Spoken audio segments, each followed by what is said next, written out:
Howdy do, everybody. Let's begin this Thanksgiving week episode with a greeting to a new country to appear in the analytics. Hola, Portugal! We have a show here that has all the fixings, dinner and dessert, if you will. 2 dumb birthday games from November 26th and 27th, 1994. The ever so clever title, if I do say so myself, is Stuffed with Silliness. My old pal Brian McKinley was producing for both. All right, the Dinnertime game. We have DeeDee, James in Thompson, Connecticut, Priscilla from Salem, Ken in Waltham, Brian producing and playing in studio, and Jack Harte.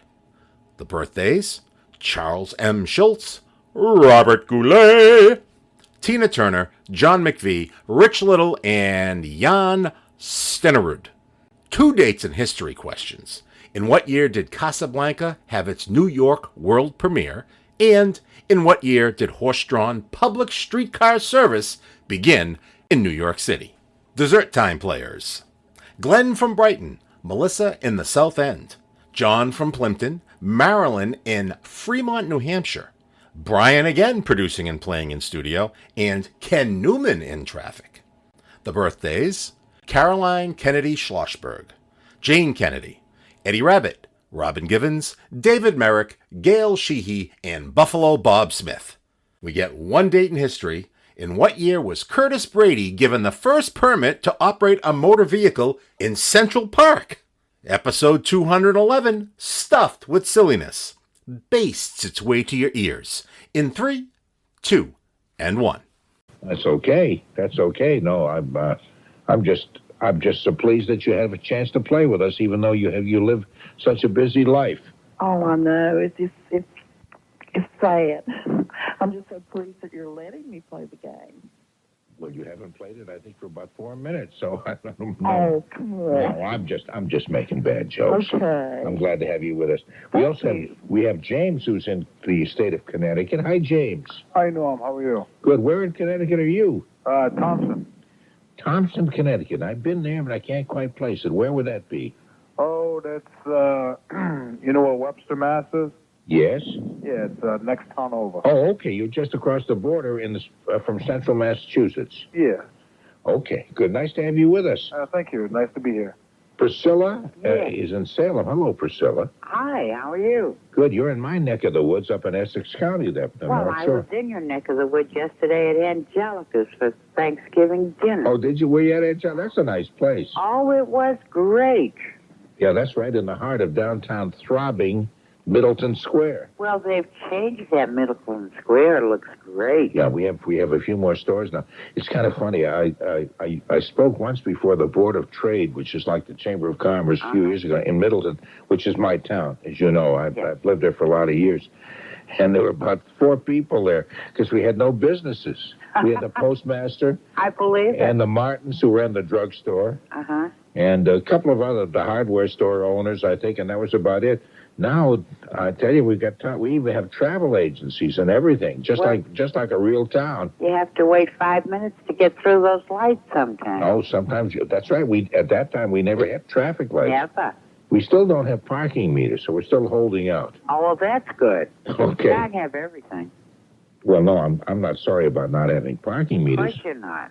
Okay, we have, Ken is in Waltham. Ken, welcome. It's nice to have you with us. Oh, hello. How are you? Wow. I'm just fine, thank you. Is this the first time you played the game with us? Yeah, on the radio. Oh, I see. But sometimes you could sort of do it in your own mind at home when you're listening, you mean? Yeah. Play along. Okay. Well, this is a chance then for you to win one of the worthless prizes that we have. The past couple of days, some members of our staff actually have won, and as a result, they don't actually get a prize because they're not entitled to it since they work here. So I haven't had to send out anything for the past couple of days. But I hope to send one out maybe to you or to Priscilla or Ken. New York, you are Ken. I am. Yeah, Priscilla or James or DeeDee. Or Brian then again may win. Brian is with our production staff here. He's with our production staff. That sounds really fancy, doesn't it? I don't even know what I'm talking about. There is no production staff. That's the other production staff. He's a producer, produces this very program. So you obviously risen to the top of your craft. I'm at the peak of my career. How sad is that? Yeah, that's kind of tough when this is it. I don't know what you can do to rise higher. I don't know. I think I'm Kid Company. Is Kid Company higher than us? Kid Company booted me out. They no longer want me in there. They say I'm too childish to be on Kid Company. Upton Bell and Norm Risha, is that higher with their sports stuff? There's always that show on Channel 7 at 9 a.m. You know, they always tease that guy on staff. What's his name? On Channel 7 at 9 a.m.? Oh, you know, from New York. Is that Regis and Kathy Lee? Yeah, they always tease that guy. Oh, you know? That's Gelman? Gelman. Oh, I see. Yeah. No, I don't very often see that. I don't either. I think Regis Philbin and Kathy Lee Gifford are probably the two most boring people. Do you find that to be so, or am I just being overly critical? I think they're a cut above the rest of the talk shows on TV. Well, that's they have their highest rated. They're in the #1 time slot right now. Are they really? Yeah, the #1 show in the morning. So I don't know if she's kind of goofy in some ways. I suppose because they kind of just sit and he says, last night I went to a party and they served cake with a lot of rich chocolate frosting on it. And some Jimmy sprinkled on top. And he goes on and on like that. I said, oh, shut up. In between he goes, all right, everybody. All right, Regis Philbin. All right. Well, of course, compared to the other shows, at least it maybe has some dignity. The other shows are kind of weird stuff like at the same time? talk shows where somebody's has had sexual relations with their mother-in-law or their brother's wife's cousin's sister's dog. And had a litter of puppies. Yeah, that's right. If you've never gone to bed with a Newfoundland dog, you've never really... I mean, some of them are so seedy and so awful. I suppose Peggy Lee and... well, not who we talk about. Kathy Lee Gifford. Maybe they're a refreshing... You can tell what generation I come from. You've seen that show. Well, I think they're up against Jenny Jones and Donahue. Donahue's not too bad, but Jenny Jones is more of the old mudslinging... Oh, yeah. Well, yeah, she's lesbians and people who had a one-night stand on a cruise ship. Right. And now they're going to meet again for the first time since 4 years when they had the illicit sex. Now they're going to meet again. I mean, some of them are... It's hard for me even to talk about them, and yet they do whole programs like that. Okay, listen, you women keep coming out and keep modeling Fredericks of... lingerie. Lingerie, yeah, that's okay. Okay, anyway, we also... Oh, I'm sorry, we got Jack Harte. I'm not sorry that we have Jack Harte. I don't mean that, Jack. Sure. No, I meant about me and then insult me to boot. No, I wouldn't insult you to boot. Speaking of that, we have... Boot you and then insult you. Yeah, we have people who've fallen in love with boots. Yeah, and have relations with them. I don't know what I'm saying. Well, don't you remember that famous song, Boot of My Heart? Yeah. I don't remember that one at all. How does it go? Boot of my heart. Oh, stop it.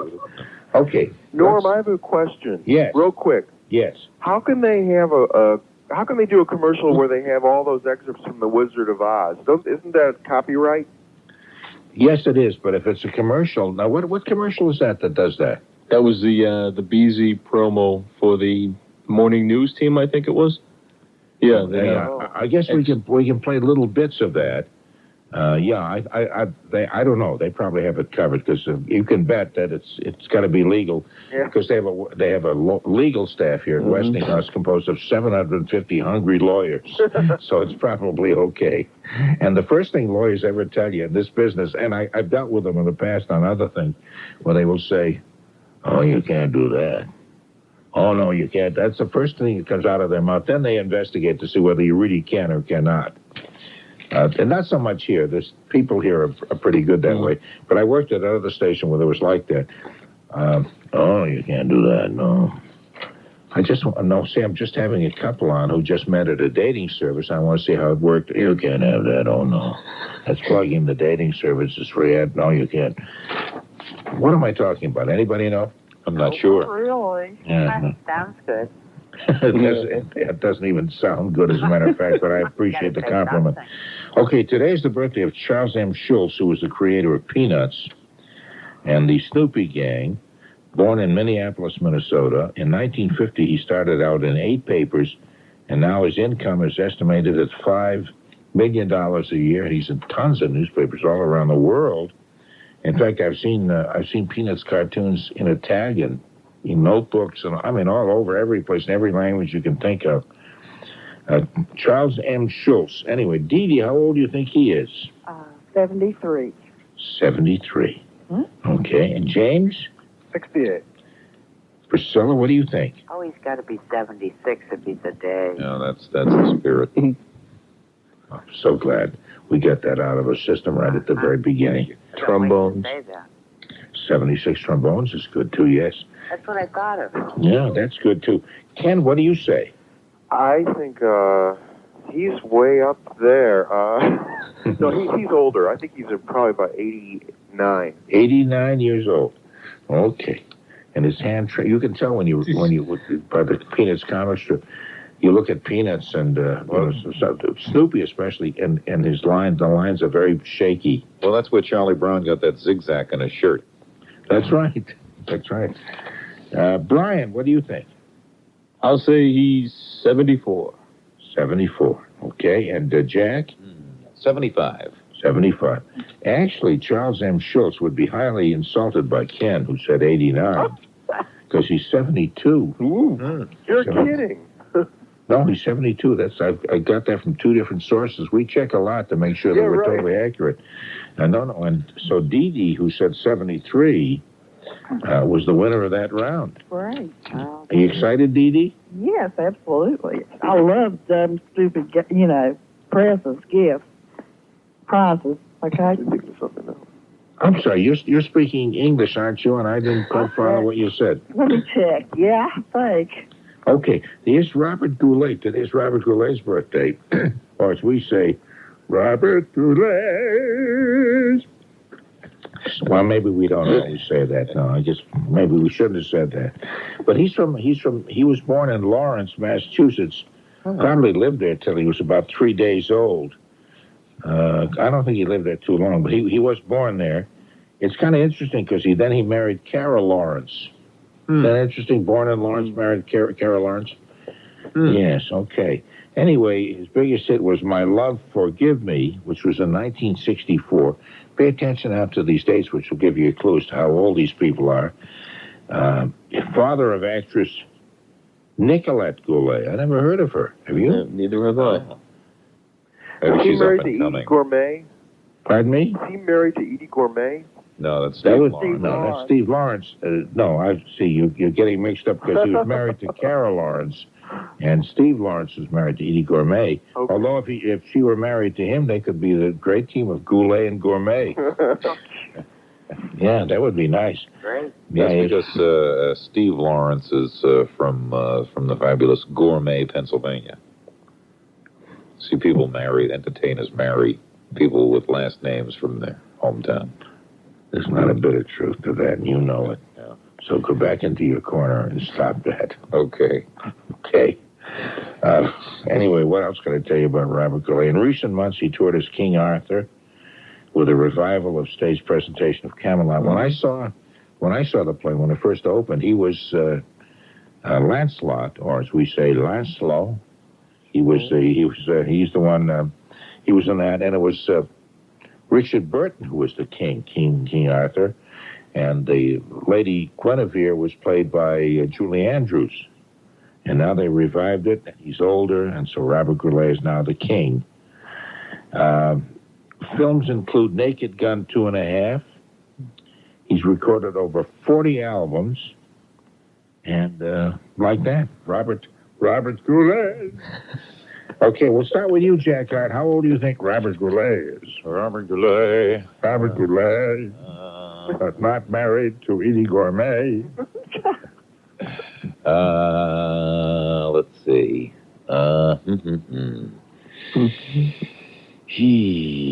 What'd you say? 56 was his first hit? No, 64 was his 64. big hit, My Love, Forgive Me. Yes. Well, I know there was a 6 in there. Yeah. You know how that goes, My Love Forgive Me? I don't even remember that song. No, I don't know that one. My love, forgive me, I've acted just like an ass. My love, forgive me, you beautiful lass. You playing his record, Norm? Sounded like that, didn't it? Didn't sound like a cheap imitation. Sounded like the real thing, didn't it? Okay. Fooled me.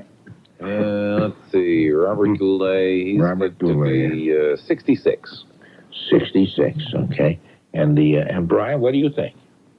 I'll say he's 64. 64. Okay, what do you think, Ken? You probably think he's 105. No, I think he's 64 also. 64 also, okay. And Priscilla? Oh, 59. Oh, 59, okay. Okay, James? Well, he's not quite getting a social security check yet, so he's 60 years old. 60, okay. Of course, according to Jack Harte, he is. Jack was actually 66, but you never know. Now, that's no clue. DeeDee, what do you think? 63. 63. Mm-hmm. Okay, the fact is he is not getting a Social Security check. James was absolutely right. In fact, James was one of the ones who was the closest, because Robert Goulet actually 61 today. So James said 60, and Priscilla said 59.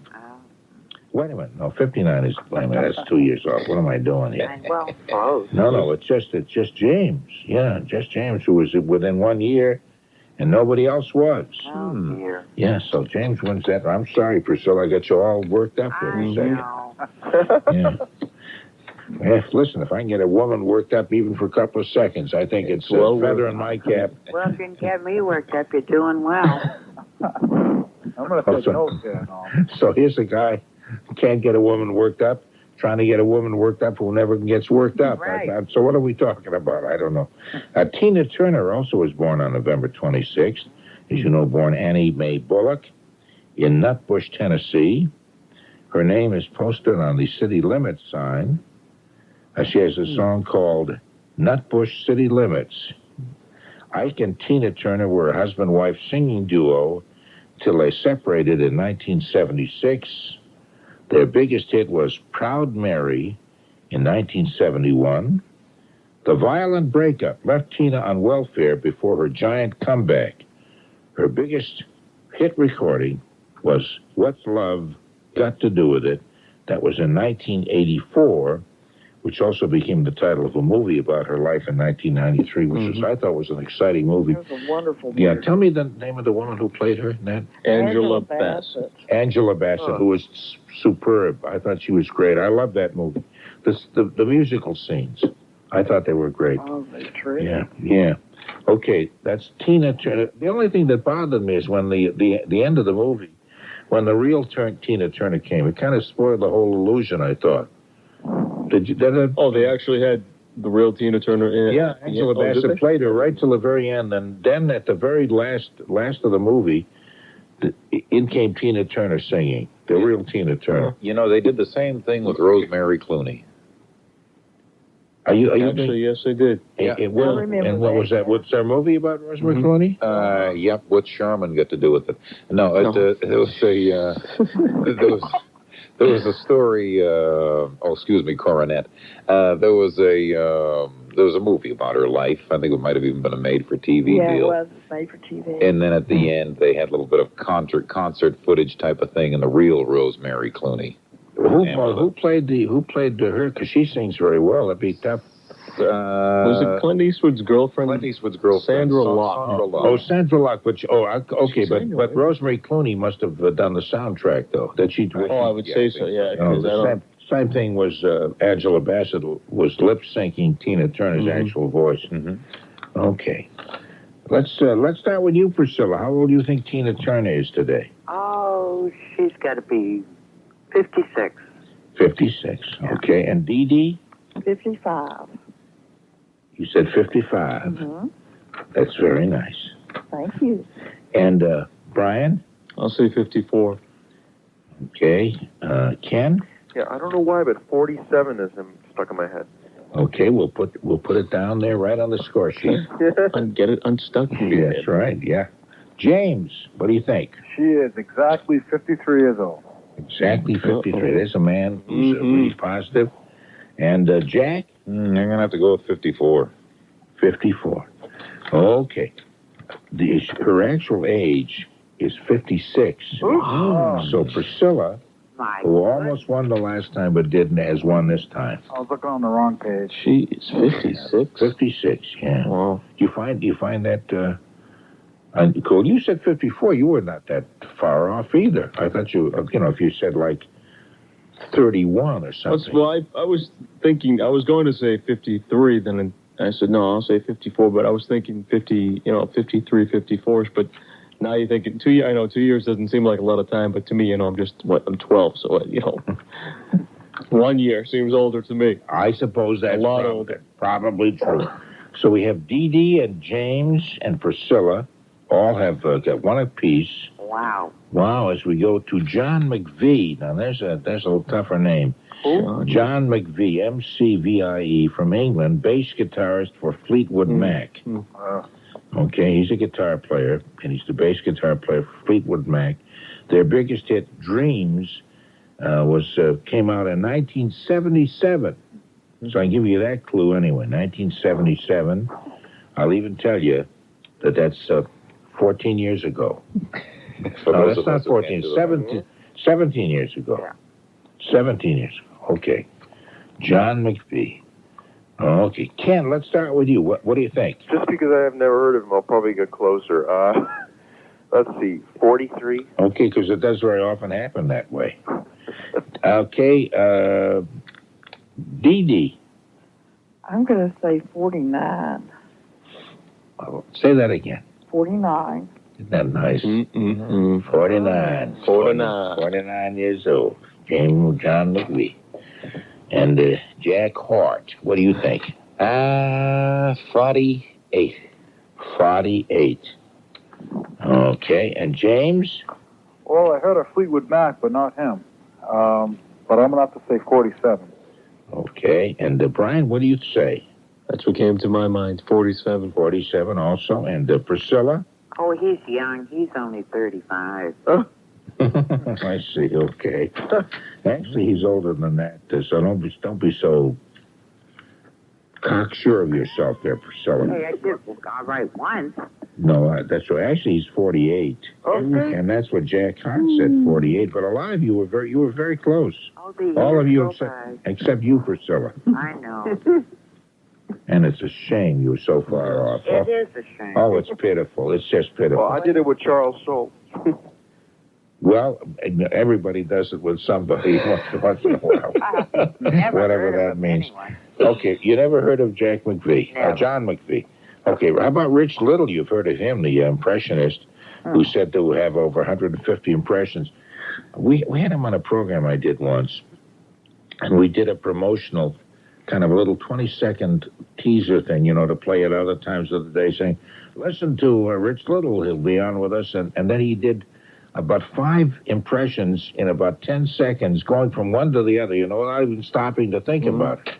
Each one perfect. He's absolutely brilliant.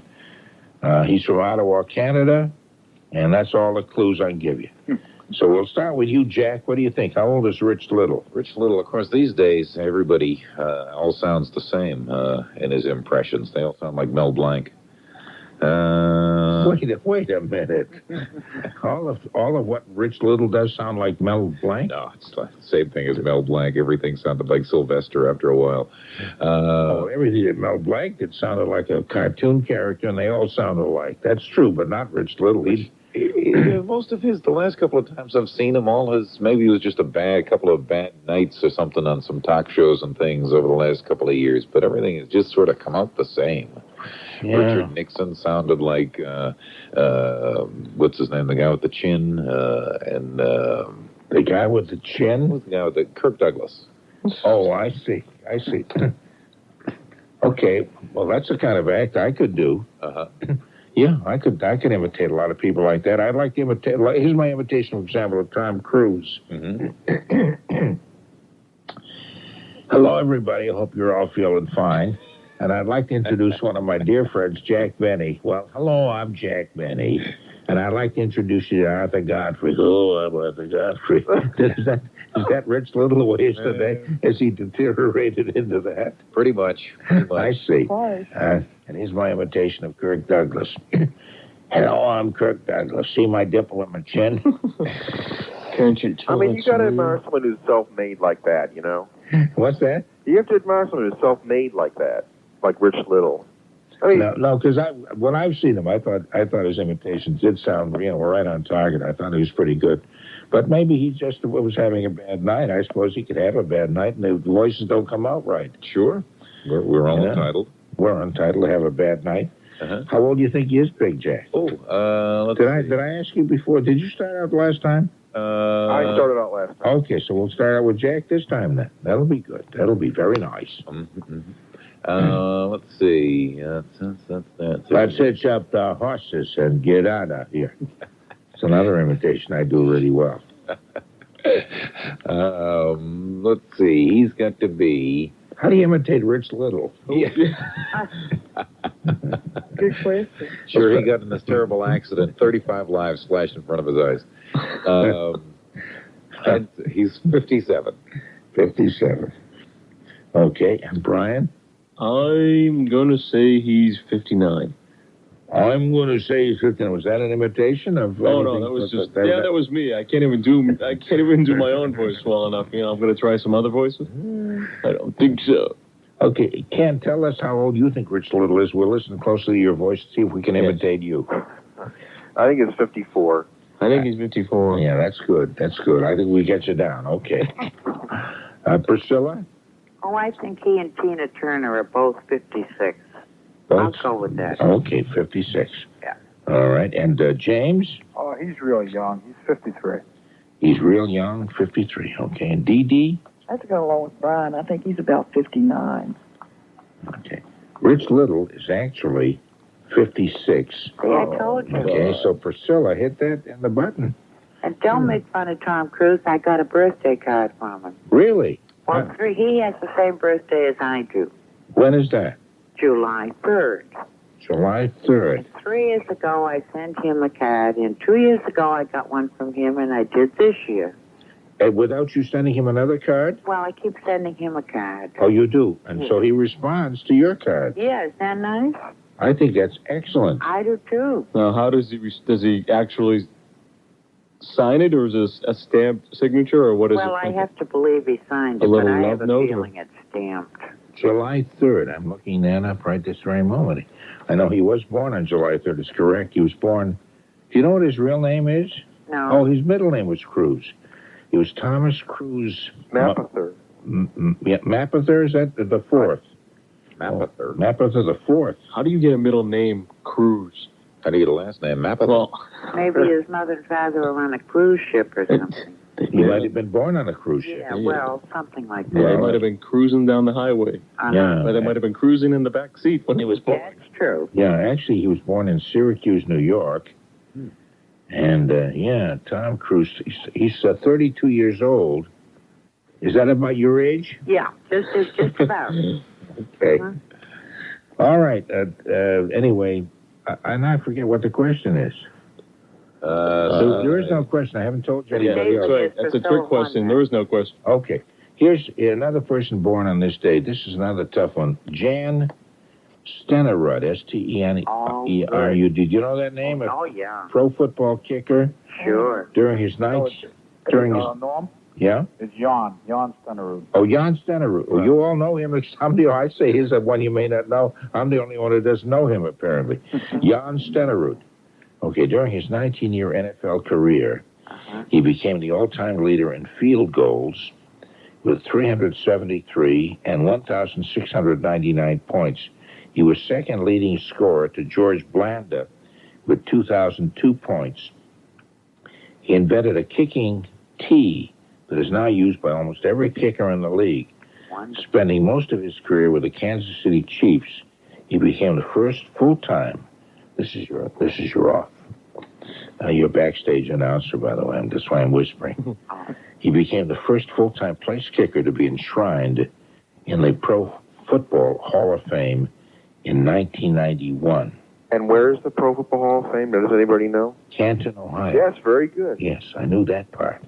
I just didn't know that Jan was Jan. Jan Stenerud. Okay. DeeDee, what do you say? How old is Jan Stenerud? I have no idea who it is, so I'll say 70.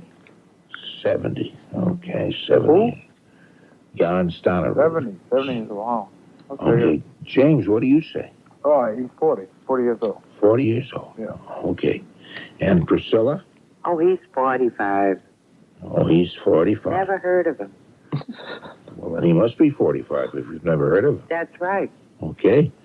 Have you heard of him, Ken? Yeah, I've heard of him, but I'm not sure when exactly he played. I was just going to say about 55. 55. Okay. And Brian? This is going to be a crapshoot. I was going to go with, boy, geez, I'll say 46. I have no idea who he is either. Okay, because the only date I have is 1991 when he was enshrined in the Pro Football Hall of Fame, but that's really no clue because could have been out of the game for a long, long time. Jack Harte. What do you think, Jack? Jan Stenerud. Jan Stenerud. Hey, He's got to be about 47. 47 years old. Okay. Hold on just a minute. I think I just got a call from Stockholm. They've broken off relations with the United States. He's 51 years old today. He's 51. And so that would mean, let me see, 51. Jack said 47. That's 4 years difference. I was 4 years away. 4 years away. I think you are the closest. I said 55. You said 55. And he's 51. That's also 4 years away. You're right, Ken. Well, I said 40. And, so you don't win at all. No, yours is really stupid. Yeah, it was, wasn't it? So actually, Ken and Jack both got that. Jack now is now tied with Priscilla with 2 apiece. Ken and DeeDee and James 1 apiece, and oh my God, am I all alone? Brian is all alone again. Yeah, you've been. Sometimes I'm good, and other times I'm bad. But you have a little curl in the middle of your forehead. And it's just so darn cute. It is. It's adorable. Okay, I'm going to give you a couple of events that happened on November 26th. And if you would tell me the year they happened, that would be the answer, okay? The motion picture Casablanca, starring Humphrey Bogart and Ingrid Bergman, had its world premiere at the Hollywood Theater in New York. And it was on this very date, November 26th. What year would that have been, Brian? What year? Oh, Jesus. I would, of all the gin joints in all the come world. to me first. Yes, I had to come to you first. That's right. Jeez. I'll say 1943. 1943. Yes, sir. Okay. So much of that, whatever that is, I'm doing. Priscilla, what do you think? What year was Casablanca? Did it have its New York premiere? How about 1939? It had its premiere, actually, Hollywood Theater in New York. What year did you say? 39. 1939, okay. DeeDee? 1941. 1941, okay. And Jack? Yeah, I think it was before the escalation of hostilities, or just at the onset therein. 39. Also 39. Ken? Yeah, 1941 also. 41. And James? I'm going to say 44. 1944. DeeDee? No, you already guessed. Everybody's guessed. Okay, actually, the year was 1942. 1942. So we have, 41 would be winners, and also 43. So, Brian, you're up on the board there. You have one, and Ken and James both said, and DeeDee both said 41. So we have an interesting situation. We have a tie between Jack, Priscilla, and DeeDee. Do you remember that final scene where they're at the airport? This is the one they used in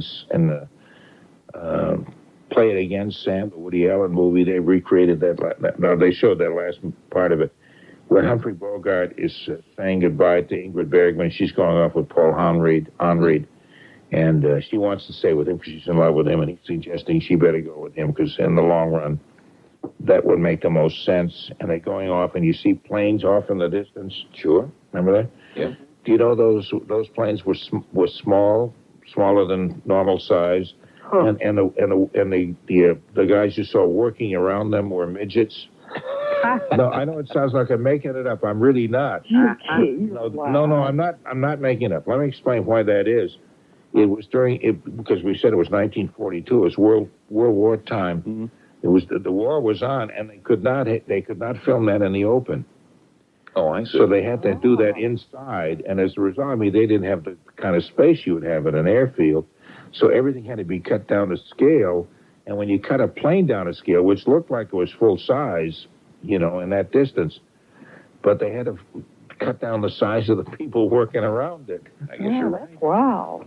And so they were small. They were midgets. What they were, and that was a small plane. So 3 years later, the Wizard of Oz crew finally got a little bit of extra work. Yeah, I finally got the extra No, work. actually, they made the Wizard of Oz in 1939, so they're probably left over from the Wizard of Oz. Sure. Yeah. Real much. What are those little guys, the Munchkins and the Wizard of Oz? Let's hire them again for this little scene. Matter of fact, I understand that the whole that the union involved there was the Lollipop Guild.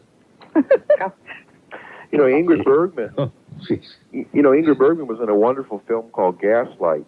I remember that, sure. That was great. And you know who that featured as I think a 17-year-old actress making her debut? Was she 17 then? No, not Ingrid Bergman. She was to play another role. Yeah. But there was the maid in that film was somebody who's currently on television. Believe it or not. Yeah. Now, who would that be? Angela Lansbury. Really? No, really? Okay. Now, do you remember the guy in that? The French Charles Boyer. Yeah, he was trying to show her that she was nuts. Remember that? Mm-hmm. Right. You are crazy, my dear. You know that? You are very crazy. That was a great movie. Yeah, he was a very good actor. I always thought beer at the Casbah. You will meet me at the Casbah, and we'll fool around a lot, okay? Is that okay with you? Maybe he didn't talk exactly that way, but that's sort of the general feeling he had for the part. You learned that from Rich Little, right? That's right. Yeah, he taught me. Yeah, right. Yeah. That sounds a lot because all his French actors, they all sound like Maurice Chevalier. Yeah. Every little breeze you do it, blew it. Huh? Oh, yeah. It sounds like I'm constipated, doesn't it? Sounds like you're in pain. I know. It's awful. Here I'm trying to be the sex symbol, and I'm using words like constipation. Anyway, here's one. See if you get this one. Now, this is another event. This is the last one, and we'll see if we can break the tie with this. Okay? Everybody enthusiastic about that? Okay, this is an event that happened on November 26th. Public streetcar service began in New York City. The fare was 12.5 cents, and here's something that'll give you somewhat of a clue. So what, two people have to get on at the same time in order to make it a quarter, yeah. Yeah, they did. Yeah, you had to bring a friend. Yeah, that's correct. Either that or pay 13 cents. And they say, well, why have to, what, collect the other thing from the other guy who's coming on behind me. Anyway, the streetcar was the horse-drawn John Mason. The streetcar had a name. Maybe that we ought to name buses now. We don't name buses now, do we? No. Yeah, there goes the Jack Harte. There goes the Brian McKinley. Yeah. Look at that. The Jack Harte's broken down on the roadway again. Yeah. And the Brian McKinley ran out of gas. And the Norm Nathan just got junked. It was too old. Anyway, the streetcar was the horse-drawn John Mason unveiled just 12 days earlier. Of course, we can always name a streetcar Desire. We could do that. Yes, we could. And that's very good. It's very good, Jack. So original. Yeah. Anyway, that was it. The first public streetcar. Streetcar service began in New York City, horse-drawn. And what do you think the year was that happened Geekers, it'll be fun to find out, won't it? Oh, great. Oh, that's right. And we'll probably be the only people in the world who will know that date. Let's see. What do you think, James? Boy, before my time. I'll give you a clue. It's before all of our times. Well, in that case, I would say probably, 1920. 1920. Okay. And Ken, don't forget now, this is the horse-drawn. Can I change my guess? Yes. 1896? 1896. Okay. This is the horse-drawn. This is horse-drawn. Yeah. Horse-drawn. Oh, I'm trying to make that clear. It was horse-drawn. Yeah, some of the older ones were dinosaur drawn, but they were just too big. Oh. I was going to guess 1908. Now I'm horse-drawn? Yeah. 1898. 1898, says Ken. Okay, and Jack? 1887. 1887. And Brian? 1894. Okay, here comes my streetcar. Here comes my streetcar. People used to say that then. I don't know what the next line should be. A funny line coming up. I can't think of what it is. DeeDee, what do you think? 1877. 1877. You say that just kind of a lazy, kind of sexy kind of way. 1877 was when it was. I remember just so well. I was meeting a girl of mine for illicit purposes at the time when the horse-drawn wagon come along. Priscilla, when do you think there was the first public streetcar? Oh, that was 1870. I remember. Yeah, I love women. I love women. You were there in another life, right? Sure. No, the same one. Oh, okay. Okay. Okay, the public streetcar service began in New York City. So we mentioned the fare was 12.5-cent streetcar. The horse-drawn John Mason, which was unveiled 12 days earlier. The year actually was 1832. Oh, wow. 1832, yeah, well before any what you said. I wasn't even sure there were streets back then. No, there weren't. That's what made it rather difficult. So they followed kind of an impromptu schedule. Let's see, the one person who's the closest still will be a long way off, I think was Priscilla, who said 1870. Yeah, I told you I remembered it. Yeah, but it already had happened, 38 years before that. Yeah, well, I was young. That is the most stupid explanation I've ever heard. That's why I thought you might go for it. Well, we're pretty hip on it in this area. I can see that. Okay, you win the game, though. You got 3 correct answers. Now, see, you're making fun of me, and look at that. That means that we got to send you something tacky, tasteless, and worthless and useless. Oh, I can't wait. Well, you'll love it, too. You'll hate it, but don't return it to us. You understand, even if you hate it? I'd rather have one of those games you play all the time. Well, as a matter of fact, we're going to do that. Hold on a minute while I get off microphone while I look. We're going to play the game tonight, Saturday night, as a matter of fact, with, let me see, where is that? One moment, please. All right. We're going to play the Tribond game anyway. Right. Tribond game is what we're playing tonight. I like that nickname. Is that a kind of powder that'll keep you from being uncomfortable? Yeah. Oh, Lord. I know people get that mixed up with the commercial. I hope they don't mix it up with Ovaltine. No, the Tribond thing is the man who will be on with us. I forget. His last name was Thompson or Thomas. Isn't that awful? I've forgotten his name. But he'll be on with us, and he gives you 3 things, and you tell what ties them all in together. Oh, I remember. You did one before. Yeah. Yeah, no, he's been on with us. Yeah, he's been on with us a few times, and that's kind of fun. And if you guess what the quiz, then he'll send you the game. I can never get through. Would you keep a line open for me? Sure. Great. Sure. Uh-huh. His name is Tim Walsh, creator of Tribond. He'll do the Tribond thing. And that's this coming night, this very night, 11 o'clock. He'll be on with us for a couple hours. Okay. So anyway, Priscilla, you win, so hang in there. I sure And will. Brian McKinley will take your name and address. We'll send you some kind of piece of garbage. Oh, yeah. Chunk. Something special. Yeah, Great. yeah, that's right. Yeah, nothing that you want to give as a Christmas gift or anything. Oh, all right. Okay, and the rest of you did very well. DeeDee had a couple of correct answers, and James had one, and Ken had two, and Brian had one, and Jack Harte got a couple. Everybody scored this, so you did okay. Mm-hmm. So I thank you all for playing the game. DeeDee, you hold on. No, DeeDee doesn't have to hold on. I'm holding. Yeah, It you'll was be holding. fun. Hey, DeeDee, thanks a lot for Thank you, Norm. Thank you, It was Norm. Okay, and thank you, Ken, Yes. and James. Thanks, Norm. You're welcome, and of course, always you, Jack. Thank you very much. Thank you. Okay, Jack will be reporting to us in just a little bit. You bet. Okay. The world. I skip over to another day and pick well-known people from that day. So we guess not only birthdays from that date, but interesting people from other days. In any event, I normally when I pick the other day, it's a morning that we're not going to play the dumb birthday game. Do you follow this so far? Is this? Yes. No, I'm writing it down as you speak. Yeah, because I've always had a problem as a professor at my university of talking over the heads of the kids. Mm-hmm. I think that's it, because they always say, we don't know what you're talking about, old man. So I think that what that means is I'm very eclectic and hard to follow unless you got a really massive brain.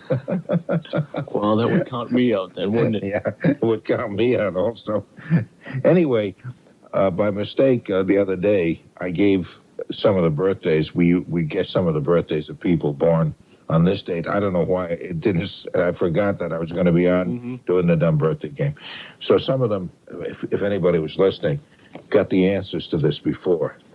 So now what are you gonna do? We're going to do them again anyway. Oh, what the okay. heck? Yeah, because I could just skip these and go on to some other days. But what the heck? This will be a test of anybody who's actually listening on that day. I think most people who are on the line with us probably did not hear that. But if they were, why not have a little bonus for them? And if they still remember, why don't I shut up and just introduce people? We'll go on with it. First member of the panel is the very lovely Glenn from Brighton. Mm-hmm. I know him. Hello, Glenn. My ears were ringing a little earlier. I heard you talking about a piano tuner who went deaf. And wasn't you a woman called or something? That's correct. That's correct. That actually did happen, and you're very observant to notice that. It did happen that way, right here on this very station. Yeah. Also, Norm, I wanted to tell you when you were working with John Winker at the other station. Yes. You know, the news. WEI. Yeah, I didn't want to mention that here. We can mention it. We don't care. Nobody listens to any of these stations. They only listen to us. So what do we got to lose? Well, I don't know if you remember Bruce Lee. I don't know what ever happened. No, I know the Bruce Lee. Bruce Lee is living in. This sounds like I'm making it up. In one of those islands in the Caribbean, I forget which it is. I have his address at home. He and his very lovely wife moved to this island, and they've been there for a few years now, as a matter of fact. And I hear from them. We exchange cards at least at Christmas time and very often in between. Yeah, I thought you were going to say you lived in Fond du Lac, Wisconsin. No. I mean, he really does live in. And married to Nesbitt. No, no. No, anyway, no. Well, the reason No, you're thinking of who? I don't know. I'm trying to think of John Linker did that. Yes, and if he did marry Annette Funicello, she's the only person he didn't marry. Well, no. What I was thinking of is there was a guy, and I guess this is a true story. They called him back and verified it. There was a man from Sweden with a special rig, and he could pull in WEI. I thought of it because you had that guy from Greenland. Oh, the old WEI, I mean, at 590? Yeah, they're only 5,000 watts. Yeah. Well, you could hardly pick them up in the next town. You couldn't pick them up in Framingham.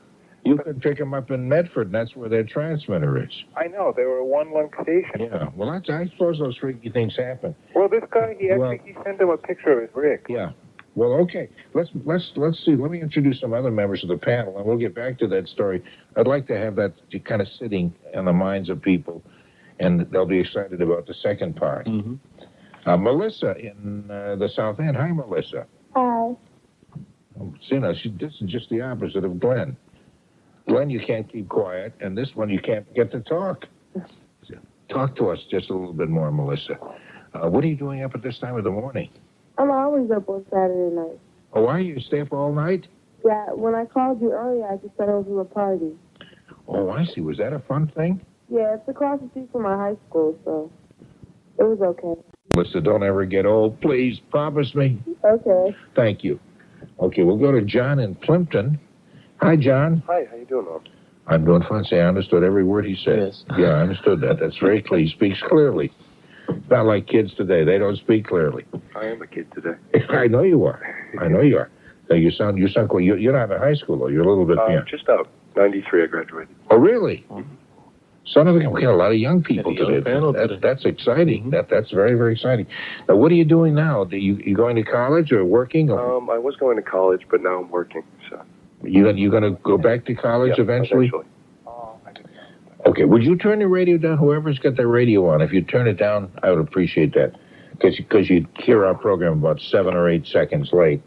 We have Marilyn, who's up in New Hampshire. Hi, Marilyn. Hi, Noah. Hello. This is the grandmother of the crowd.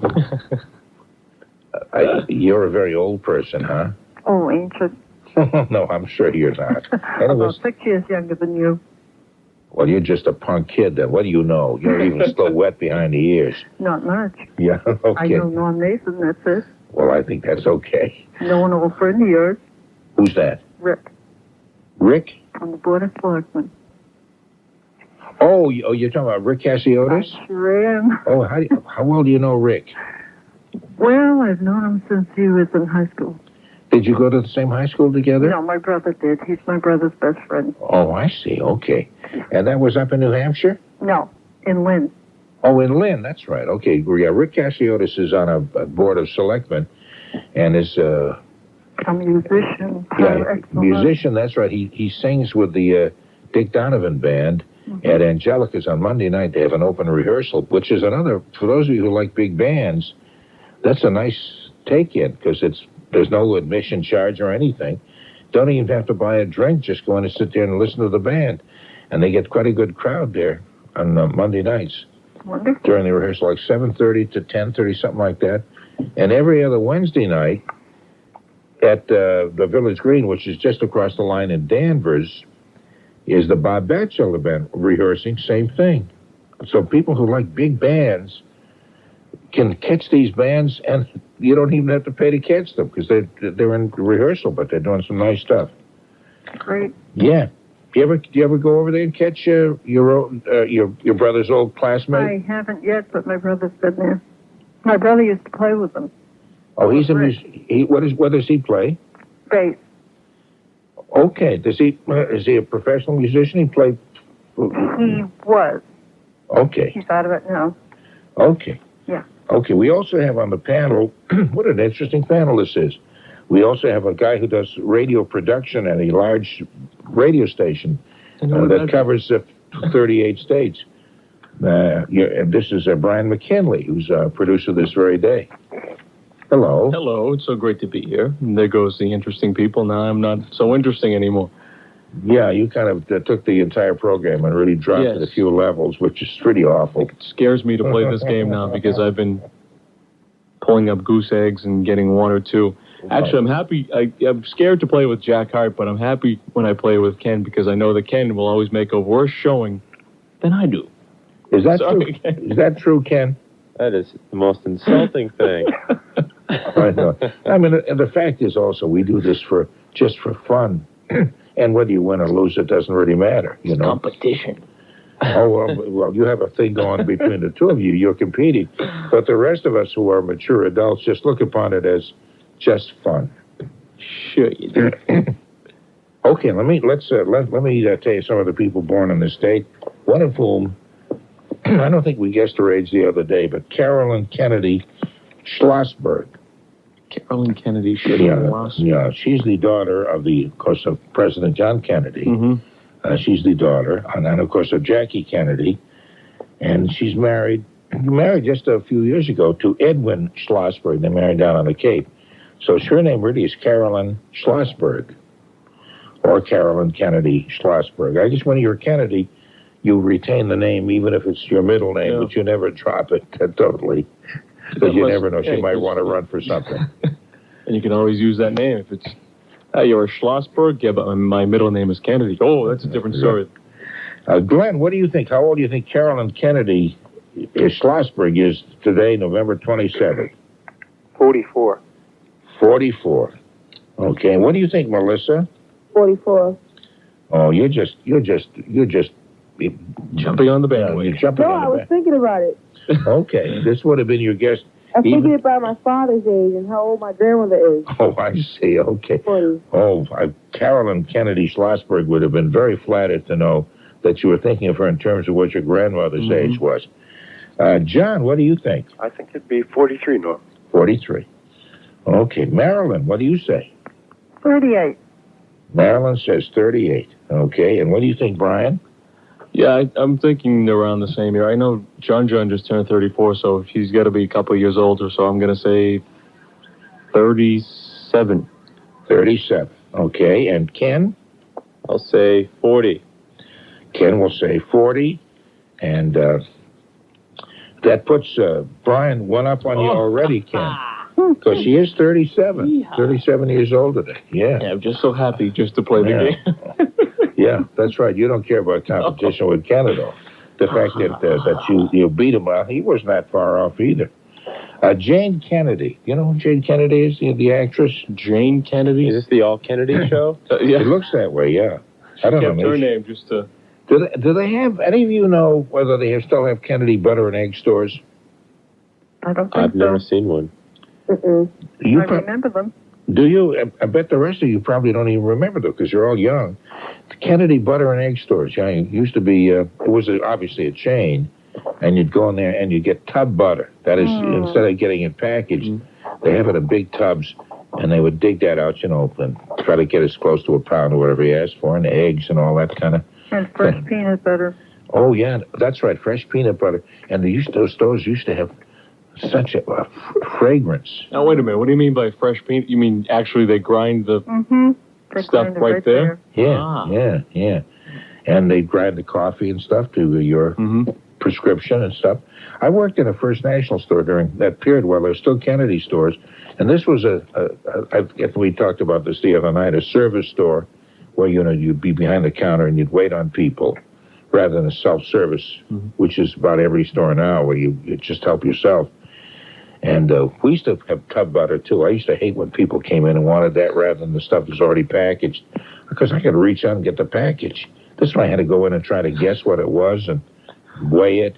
You mind? It's about an ounce over, Ms. Norris. Do you mind?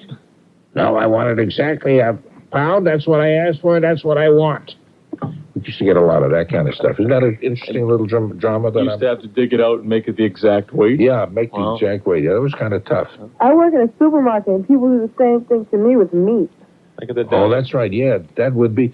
It isn't. Well, see, meat would be kind of tough, and then you had to cut off a piece or add a piece or something. something. In the deli, say they want like a pound of cheese.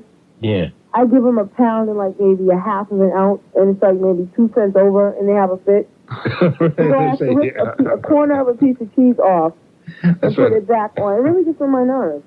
I know, that's kind of tough. It's not so bad if, like if it's, fruit or something, you can just take out one item and put it back, but when you're cutting stuff up to specification, that makes it kind of rough. Yeah, I wouldn't charge them, but it's because of the computers. They do the pricing according to pounds.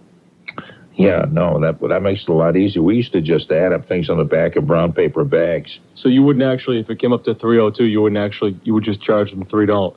Mm-hmm. And they're still complaining about the 2 cents that it's over. Mm-hmm. Well, those cheap people.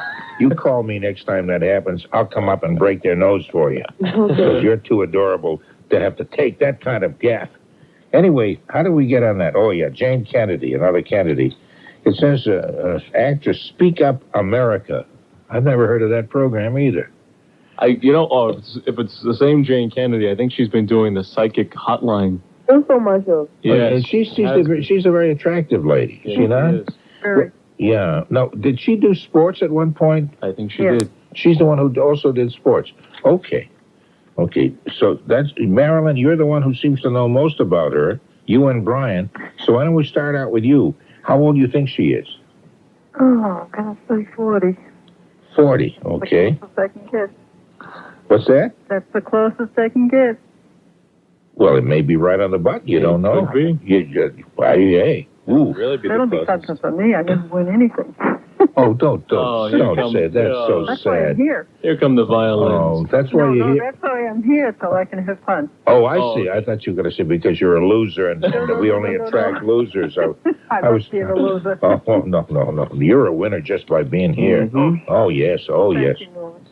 Brian, what do you think? How old do you think? I'll say Since you seem to know who she is, too.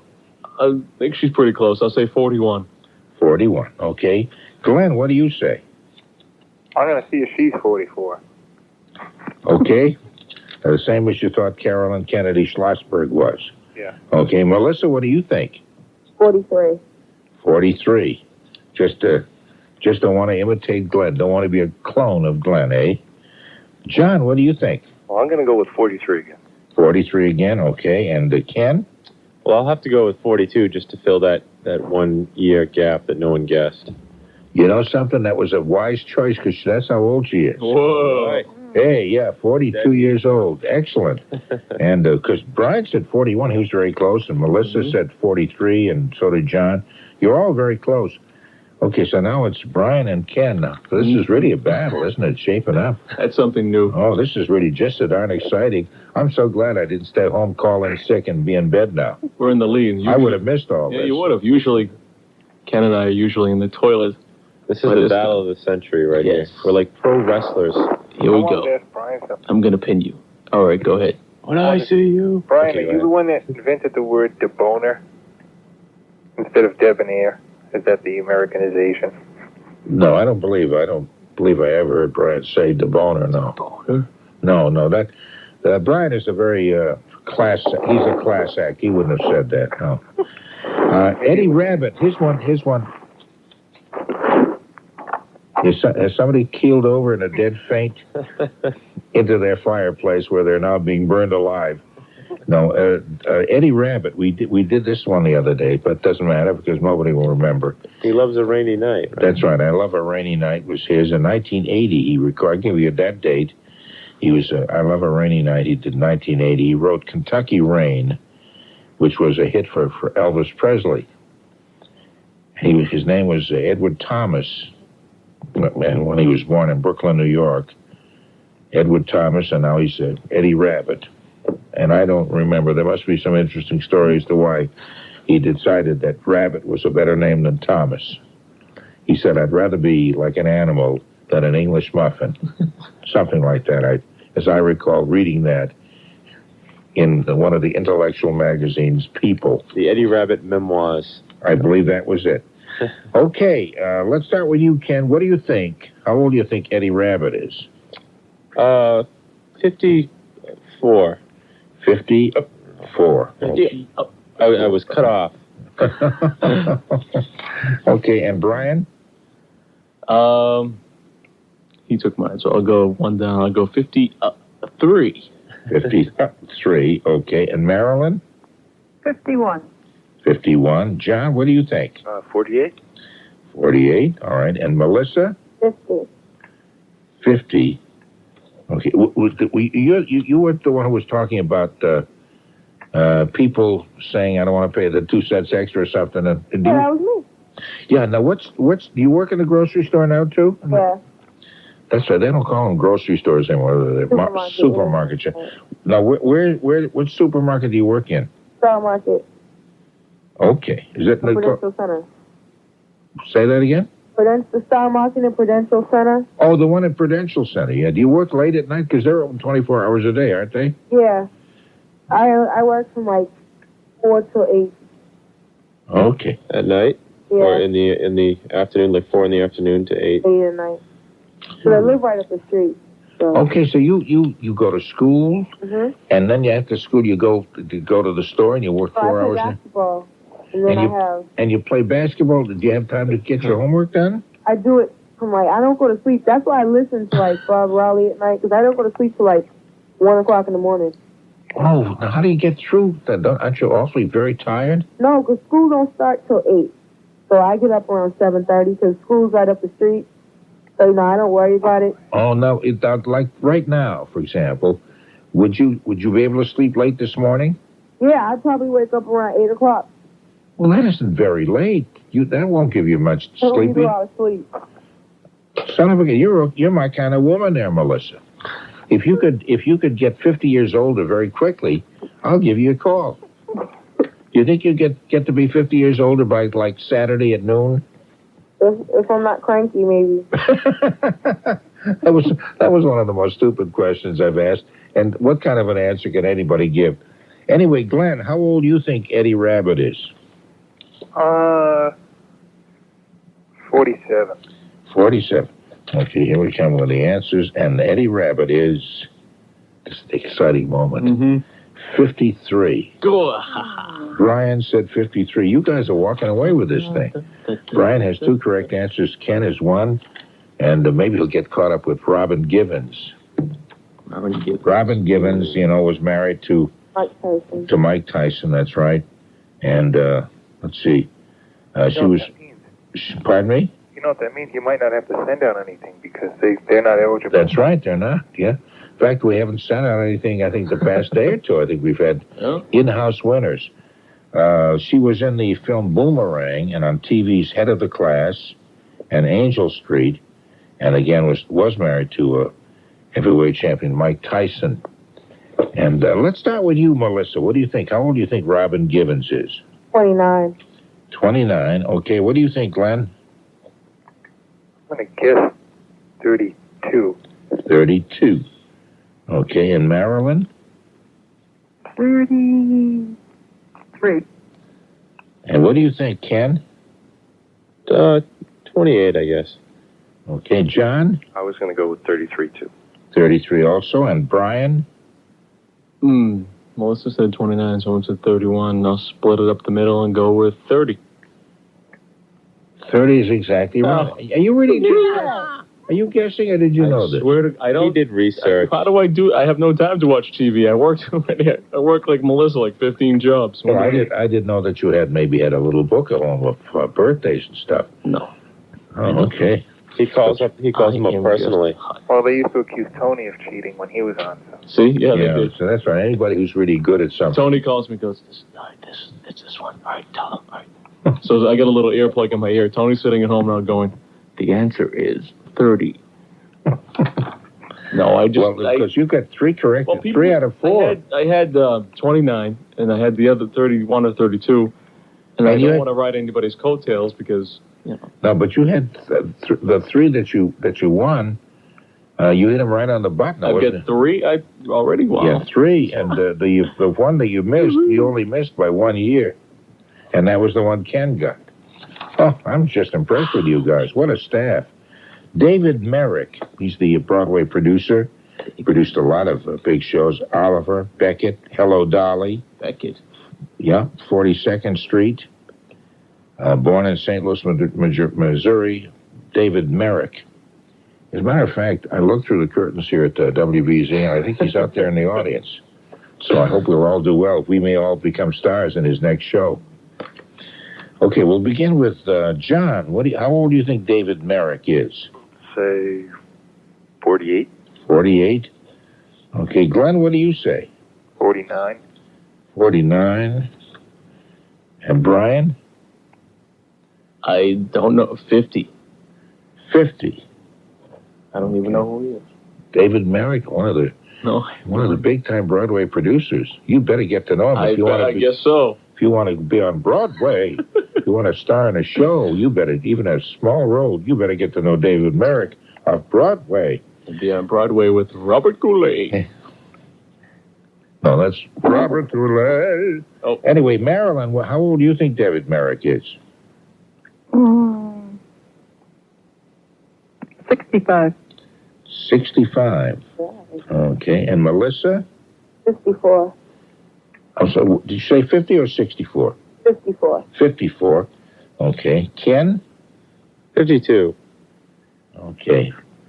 Now, this is the moment now when since Brian and Ken have been the only winners so far, each one is wondering, was the other closer? Mm-hmm. Ken, just to review, Ken said 52, Brian said 50, and you're both terribly far off. Ooh. In fact, everybody really was far off. David Merrick today is 82. He'd be happy to know we think he's young. 82. Yeah, Marilyn said 65, and even she was 17 years off. Is that 17? Yeah. You love me for that. Yeah, that's right. You were 7, and yet you were the closest. Mm-hmm. So Marilyn breaks into the scoring column, and this is getting to be wide open and just so exciting, I can hardly stay awake. My heart's going pitty-pat. I wish you would use heavy medical terms like that, Marilyn, because we're only a bunch of lay folk. Sorry. How about Gail Sheehy going from a Broadway producer to an author? Gail Sheehy from Mamaroneck. That's not the way it's pronounced, is it? Mamaroneck, New York. Wrote Passages, among other things. Passages was a very big seller. It was the story of a boy and his dog in the Green Mountains of Vermont around the turn of the century, and they're searching for happiness. Classic story. Boy meets dog, boy falls in love with dog. Boy splits from dog, and boy reunited with dog at a kennel. Now, actually, the storyline I told you, of course, has nothing whatever to do with Passages. It's a storyline that I just love. You realize that her husband's last name was It, I-T, would be she, he, it? That's the kind of vulgar humor, isn't it? Wouldn't you say, Glenn? No. I mean, is that the kind of hip? You think that's kind of hip humor that you come on the station and use? No. Yeah. I just listen to Jack Harte a lot. No, Jack would not use that. I mean, Jack may have some corny jokes, but that was really stupid, Glenn. So go ahead. How old do you think Gail Sheehy is? Oh, you would have to ask me first. Good luck I'm asking you at all.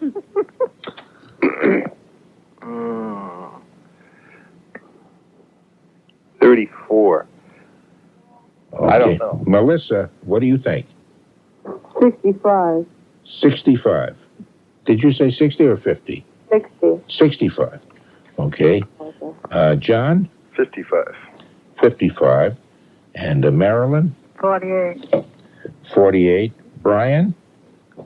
The ever-popular 54. The ever-popular 54. And the ever-popular Ken Newman says... I'll say the ever-popular 55. The ever-popular 55. Okay, actually 55 is the closest.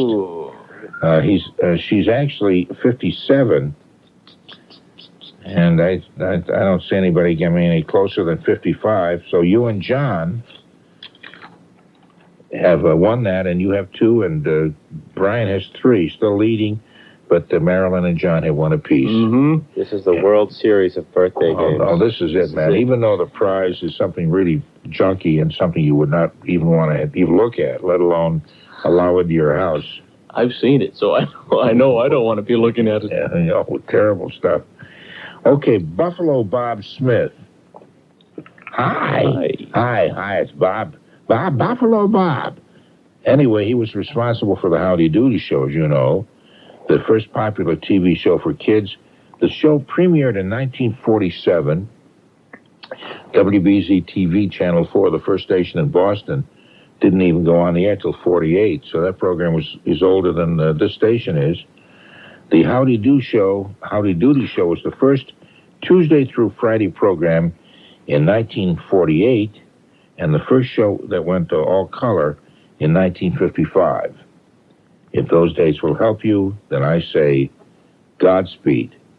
They described Buffalo Bob Smith as a puppeteer. I guess that's true. Mm-hmm. And the Peanut Gallery and, hi, kids, what time is it? It's Howdy Doody. Okay. That was back when they had the test pattern. Yes. Okay, Ken, what do you say? How old is Buffalo Bob Smith? 75. And Brian? That's you. Oh, that's my cue. Tap me on the shoulder. Yeah. I'm sorry. Pull my string. I'm just 70. I know I know one or two because I do actually know this, but it's either. All right, I'm going to say 77. Well, that was like quiz show. I could just picture the napkin patting the head and the sweat coming down. Yeah, in his isolation booth. Yeah. No, it's either one or the other, so I guess the other one. 77, is that what you said? Mm-hmm. Okay. You saw a quiz show, did you, Ken? No, I didn't. I just saw the reviews that Siskel and Ebert gave it. Yeah, it's a very good movie. I saw it. Very, very good. Very good. Oh, yes, very good. Marilyn, how old do you think Buffalo Bob Smith is? I'll try 79. Okay. I tried to meet him last summer. He was in Maine. He has a summer place down in Maine on the coast. Oh, yeah? Yeah. Now, where did you see him? He was in Camden at the time, but I missed him. Oh, was he doing a show or just... No, he was just visiting me. Okay, because he sort of came out of retirement a little while back, and he was very popular with young people who were just little tiny people at the time when he was on. And so for them, that was nostalgia, remembering Buffalo Bob Smith and Howdy Doody and all that. Although now, those people would be middle-aged people almost, I guess. Drive me crazy. Yeah. I couldn't stand to listen to him. No, because I was already grown up, and I used to, when I was courting my wife at the time, although she wasn't my wife at the time, and she had two nieces that she lived with, and every time I'd go there, they'd have Howdy Doody on. So I still think of those as kind of nice days because they were nice kids. Those kids today are now 73 and 71, respectively. John, what do you think? How old do you think Bob Smith is? An even 80. An even 80. Melissa, what do you say? 81. Okay, Glenn? 76. Okay, 76. I'm supposed to say that's the spirit. Yeah. Trombones. Brian actually hit it right on the button with the 77. Right. Now, Lucy, let me explain, okay? Now this is the way I come up with it. I knew he was either 77 or 78. In the process, by elimination, since 77 comes first, I picked that. But I knew he was 77 or 78. Well, how did you know that? Strategy. I just knew that because I Psychic. knew the birthday game guru. Yes. Excellent. Well, you got that.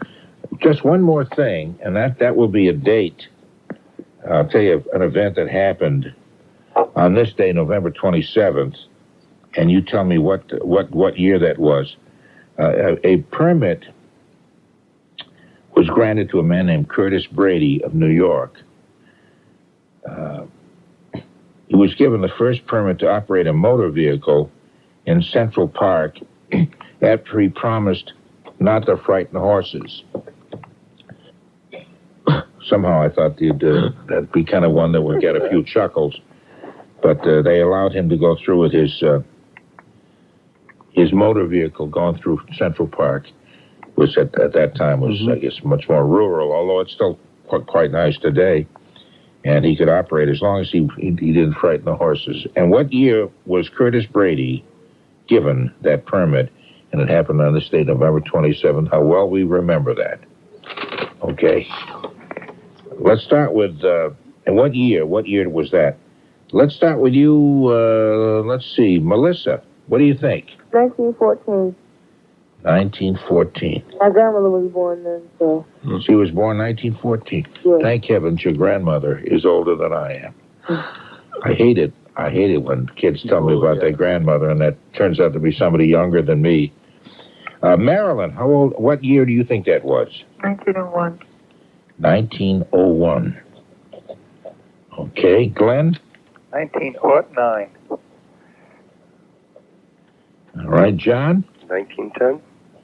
1910. And Brian? 1918. Brian says 1918. And Ken says? Say 1905. 1905. Okay, the actual year was 1889. 1889, yeah. Yeah, he must have had the first motor car any place.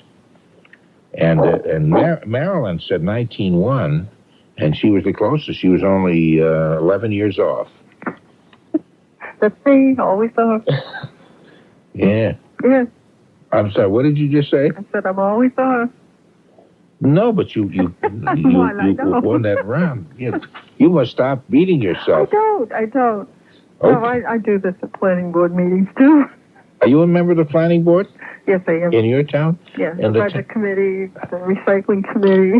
You name No it. kidding. Now, what town is this? Fremont, New Hampshire. And now, Fremont, I should know where that is, and I don't. Whereabouts is that? Between Kingston and Raymond. I don't even know where Kingston and Raymond. Now, Route 125, Route 107, Route 101, in that area. What part Southern of New Hampshire. Southern? Yeah. Near what? That's what community that we would know? Can you give us directions? Yeah. Take 107 north and you'll come to my house. Where the schoolhouse used to be. No? What now? Is it near Nashua or where? No, it's amusing part. Do you know where Plasto is? It's near where? Plasto. Oh, it's near above Haverhill in that area. Yeah, I'm about a half an hour from Haverhill. Oh, I see. Okay, and that's Fremont. Yes. And you remember the planning board, and you serve on all these other committees as well. Everything. How many people on your committee, the planning board? 9. And you're elected or appointed? Appointed. Appointed. Mm-hmm. Okay. Yeah, I love it. Yeah. Do you have a good town moderator? Yes, we do. What's his or her name? Ray Bernier. Ray Bernice. Bernier. Or Ray Bernier. Mm-hmm. Okay. Very good. Okay. I How gotta can you tell I love this place? I moved from Lynn to Haverhill to here, and I didn't even know this place existed the day I looked at the house. And that was 11 years ago. And within 11 years, you've got to be the main moving force in that entire community. I just like it so well. No, I think little town. I live in a small town too. Get out and vote. Get to town meeting, please. We need you. Are you talking to me directly? Everybody. Okay. We need you. Just a general plea. Because I was gonna make a comment about that. See, I'm the town moderator in my Yes, you town, are. so I have to be there. But we're having a town meeting Tuesday. A special town meeting, and we got 3 articles on the warrant. None of them are exciting or anything, and so nobody wants to come. Yeah, and who wants to come? So the point is, we got to have a quorum. Can I go? Would you come? Sure. We can appoint you an honorary member of the town or something. Okay, because I believe in it. I know you do. I can tell. I'm a radical. You must drive everybody crazy. I do. Okay. I call them all. Okay. Anyway, for people, the town meeting is either 7:30 or 8. I forget. I better look it up. At the North Shore, the Technical High School, which is in Middleton, Tuesday night. I just have a feeling when he's sitting there, you pardon the expression, holding my gavel, waiting for people to come, and nothing will happen, except the planning board will be there. That's too bad. Okay. Anyway, the winner of this, as you know, is Brian. Can I have a prize? You could, you have my prize. No, when it's a member of the staff that wins. Right. I was thinking of putting myself on hold and writing my own address down, but you can have my prize. Yeah, the members do not collect anything. The prizes are all, as I've mentioned many times, just tasteless, worthless, and useless. And if it's from you, it'll be special. I suppose that would be kind of as a souvenir. Even something really junky, it would be kind of a souvenir, wouldn't it? Yeah. We ought to send you something, Melissa, just for being so nice about that. I gotta go to work tomorrow. I don't want to go to work. Well, that was so. Well, there you go. We'll give you a get-out-of-work-free card. Yeah, that's right. We'll give you. In fact, Brian will write you a note saying you don't have to go to work. I guess that didn't make it too well either. That didn't wash, as we kids say. Anyway, I want to thank all of you for playing the game. It was delightful having you, and I thought this was one of the magic moments in broadcasting. I thought we've elevated a mundane business into the heights of almost ecstasy. Almost greatness. Almost mediocrity. Yeah, almost, just under mediocrity. Hey, Glenn, thanks for playing the game with us. Yeah, can I say something nice real quick? Sure. Yeah, just going to say my mother's name was Marilyn, and she sounds just like Marilyn. Well, maybe it is your mother. That's very nice. Yeah, that could be. Do you think you might be his mother? You might be his mother, Marilyn. I might be. Yeah, he's only 68 years old, so what do you think? A little bit difficult. No, I made that up. I just made that up. And I want to thank you very much. And I did, as you know, much as we may joke, or I may joke about all the offices you're holding and driving people crazy, the fact that you care about the town and take part in it and volunteer all that time, I think is something great. I don't do much else, so I love it. Well, you do a whole lot like to there. help. I'm a volunteer for everything. I don't need to get paid. Isn't that like a council? Is it like? Yes, it is. Well, the planning board deals with zoning and that kind of stuff. The planning of the town itself, what it should be in the future, and I've never heard of that. Well, no, they have because you live in the city. City people don't know anything about government. No, they really don't. What's that? My aunt lives in Hull, and I've never heard of her say anything about it. Oh, no, there is a planning board in Hull. Sure, every town has a planning board. Most of the time, planning board members are elected. Obviously up in your town, they're appointed. Too small. The town is really too small. Well, no, but even then, what's the population? We're just over 2,500 now, but we've grown 11% in the last year. Yeah, no. Our town, when I first moved in, was only about not much more. It was maybe about 3,500. But the certain offices are elected no matter what the size of the town is, depending on what the town charter is like. Oh, we will be the next time. Okay. 4 years we'll be elected. Okay. Hey, Marilyn, thank you very much, and good luck to you at Fremont. Thank you, Uncle Norm. Okay. And thank you, Melissa, too. You're very nice to have stayed up this late to play the game with us. Take care now. And John, thank you, too. Oh, thanks a lot, Norm. Pleasure to have you, and also you too, Ken Newman. We'll be looking for your... I guess we don't have a traffic report from you for a while. Well, no, not till tomorrow night. Well, we'll wait. And we'll try not take a rematch next week, Mr. Newman. Next week. Be there. The saga continues. Okay, take care, both of you. Brian, take care. I don't know if I waste more time saying goodbye to everybody. Longer than the game takes 10 minutes. The goodbyes take an hour. It's longer than most programs on radio are on any station. I hope these kept you entertained while cooking, cleaning, sleeping it off, and/or enjoying leftovers. Can you believe we move into the final stretch of 2024 next week? Well, I'll be here, and I'd love for you to join me again. 2 shows worth of credits to get to, so let's close the vault and leave this world a little sillier than we found it for Angelica's in Middleton, Mass. Thanksgiving. Doing it in your own mind. Worthless prizes. The pinnacle of one's career. Norm Risha, Upton Bell, Regis, Kathy Lee, and Gelman. Jenny Jones, Phil Donahue, Rich Chocolatey Cake. Brian's Regis impression. Meeting for illicit purposes. Lingerie, Fredericks of Hollywood, Boot Lovers. 750 hungry lawyers. Investigating whether you can or cannot. Dating services, Charles M. Schulz. Goulet and Gourmet. Annie Mae Bullock. The Guy with the Chin. Birthday cards from Tom Cruise. Stockholm, Sweden, Portugal. Leftover little guys. French constipation. Wah. 12.5 cents. There goes old John Mason. Horse-drawn streetcars named Desire. Gold Tribond game powder. Rick Cassiotis. The Village Green. Kennedy Butter and Egg Stores. The Debonair Deboner. Deli meat weighing particularness. Is that a word? The hair-raising tales told in the Eddie Rabbit memoir. Get it? Star Market. Accusations of cheating. Pity Pat Hearts. Layfolk. First permits. Special town meetings. Quorums. Holding my gavel. Magic moments in broadcasting that elevate the industry to mediocrity.